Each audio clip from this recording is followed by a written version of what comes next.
Today we're talking about the elusive forest influencer. He wants to be an influencer. The OG hairy hermit, the creature that's probably squatching you right now through your window. But let me guess, you're looking for a Squatch expert.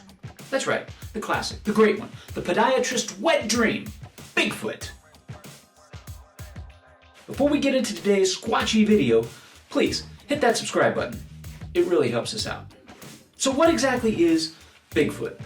According to experts, it's the greatest discovery that somehow nobody has managed to discover. What do you mean? Despite everyone over the age of 4 now having a professional camera with a zoom lens in their pocket at all times. Let's start with the origins of the oversized undergroom phenomenon. Squatchy's been around for a while now. I've been around, you know. This big guy's been lurking in Native American folklore for centuries. Different tribes have stories about a large, hairy, human-like being that enjoys forest living and extreme privacy settings. I like my privacy. The Salish people even call them Sasquatch, meaning wild men, which eventually became Sasquatch, which eventually became Bigfoot, which eventually became the name of a monster truck because, hey, America. That's America. Sasquatch. Sounds like Bigfoot has a night job dancing at the local club, doesn't it? Bigfoot isn't exactly a people person, or, well, creature. And to tell you the truth, I don't blame her. While our ancestors were building civilizations, inventing the wheel, perfecting the art of the small task, Bigfoot was in the forest going, hey, you know what, thanks, but I'll pass. I prefer walking out of frame and being a little bit blurry. Like I say, it was blurry. The modern Bigfoot legend really took off in 1958 when journalist Andrew Genzoli of the Humboldt Times published a story about loggers finding enormous footprints in Northern California. Loggers, huh? Turns out readers couldn't get enough. They demanded follow-up articles, started reporting their own sightings, and just like that, Bigfoot was born. Team Bigfoot. Personally, I find it a little insulting calling him Bigfoot. Look at those feet. That's a little like calling humans small hands, or bonobo apes, big noses, or telemarketers assholes. Okay, that last one may be fair. That may be accurate. Let's talk about what we know about Bigfoot biology. Nothing. You're no help at all. Unfortunately, we don't have much of anything. The fact that we don't have samples or DNA evidence means that a whole lot of guessing's going on. You can't take a guess for another 2 hours? What we do know is apparently it has poop that is easily mistaken for a raccoon or bear poop. My mistake, this is bear poop. And if it dies, it either hides its dead or, I don't know, melts, leaves no bones. Where's the body? Based on what people have seen, Bigfoot stands somewhere between 6 and 10 feet tall, That's a huge bitch. weighs somewhere between 500 and 1,000 pounds, and has a powerful, musty odor described as a combination of wet dog, rotting eggs, and that weird smell when you open a bag of gym clothes you forgot about for 3 weeks. Something smells bad. This is also probably why he's usually spotted alone and not with a mate. Hey, I am not some loser who can't get a date. Bigfoot's supposed to be covered in a dark brown or reddish hair, except for his face, hands, and feet. It's also said that if you shave a Bigfoot, it would look suspiciously like Steven Seagal. Allegedly, Bigfoot has a cone-shaped head, My name is Conehead. which makes absolutely no sense on an evolutionary basis, unless, of course, his ancestors went to a lot of birthday parties and evolved their skulls into permanent party hats. Put your party hat on. Some reports claim Bigfoot has glowing eyes, can mimic animal sounds, and might even have psychic abilities. If you think you're psychic, maybe you are. Hey, at this point, why don't we just say that he can also do your taxes and parallel park perfectly on the first try? I mean, hey, sky's the limits once you call Bigfoot a psychic, right? He can do anything. Bigfoot's diet consists mainly of berries, plants, nuts, the occasional hiker's abandoned trail mix. Now, this diet makes it even harder to believe that Sasquatch is real, though, because when was the last time you met a vegan who didn't want to come and find you and tell you all about their lifestyle? Did you learn that at Vegan Academy?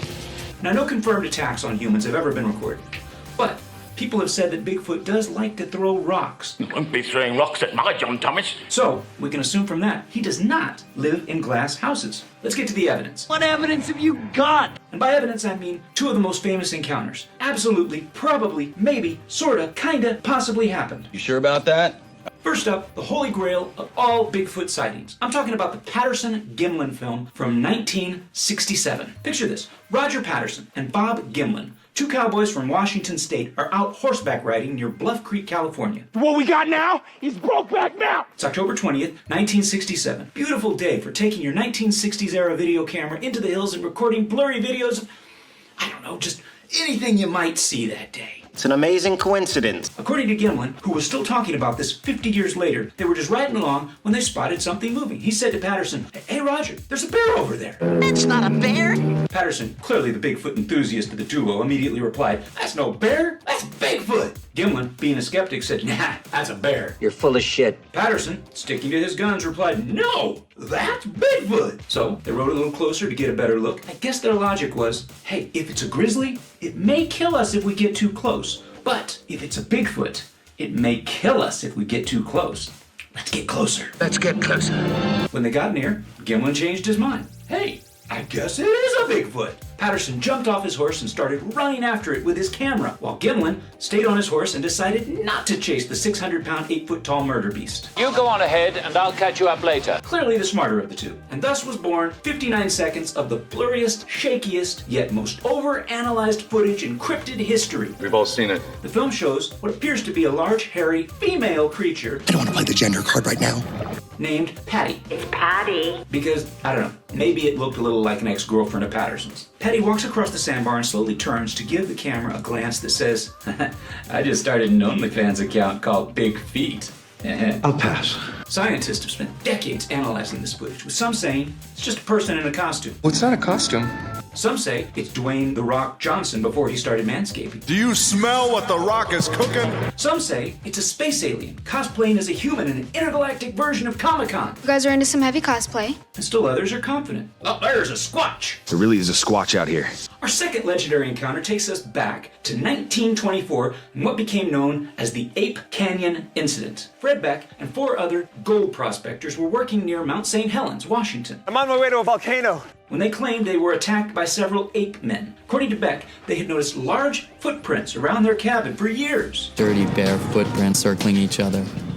but hadn't thought much of it. Maybe it's just me, but if I found giant, unexplainable footprints around my home, I'm out of here, man. I would have questions. Big ones. Probably involving a U-Haul and a for sale sign. I don't know about you, but I'm getting out of here before they change their minds. One night, the creatures apparently decided enough was enough. Enough is enough! These big feet, yes, that is the proper plural, I checked absolutely no credible sources and I am 100% certain of this, began throwing rocks at the miner's cabin. They were trying to break in. Damn vandals! Fred and his buddies responded the way most people did in the 1920s when faced with the unknown.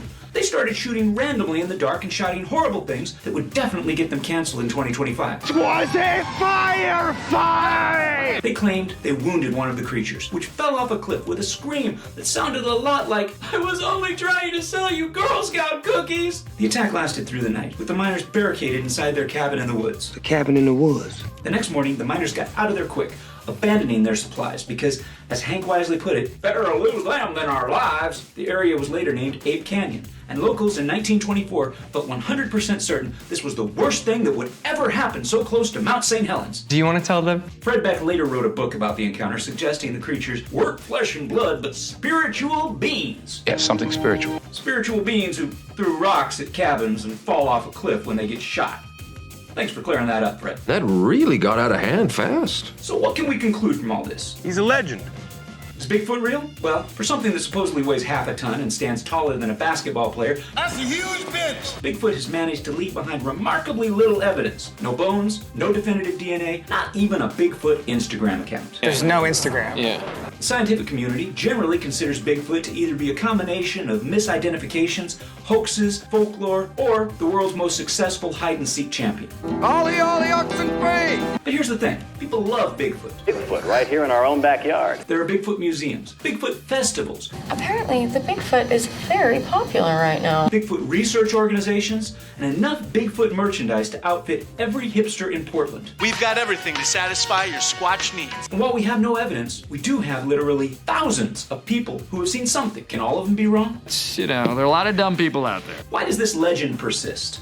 Maybe it's because we like the idea that there's still mystery in the world. In an age where we can track our pizza delivery in real time, have our refrigerators tell us when we're out of milk. You're out of milk. There's something kind of comforting about thinking that there could be an undiscovered, 8-foot tall hairy dude just chilling out in the forest. Just chilling out. Or maybe Bigfoot is really, really good at avoiding humans, which honestly, looking at the state of the world, seems like the smartest evolutionary strategy an animal can make nowadays. Loves porcupines, hates people. So next time you're hiking and hear strange noises, or find unusually large footprints, or smell something that reminds you of that one really weird supermarket that you avoid with the super big fish section, Always smells like fish pie and swamp. you might be in the presence of a Bigfoot. Either that, or you might be at a Grateful Dead reunion concert. Members of the Grateful Dead. If you've enjoyed this journey into cryptid history, hit that subscribe button faster than Bigfoot dodges trail cams. Leave a comment with your own Bigfoot theories or encounters. Remember, stay curious, stay skeptical, but don't be an ass about it. Until next time, the truth is out there. It's just really blurry. See ya.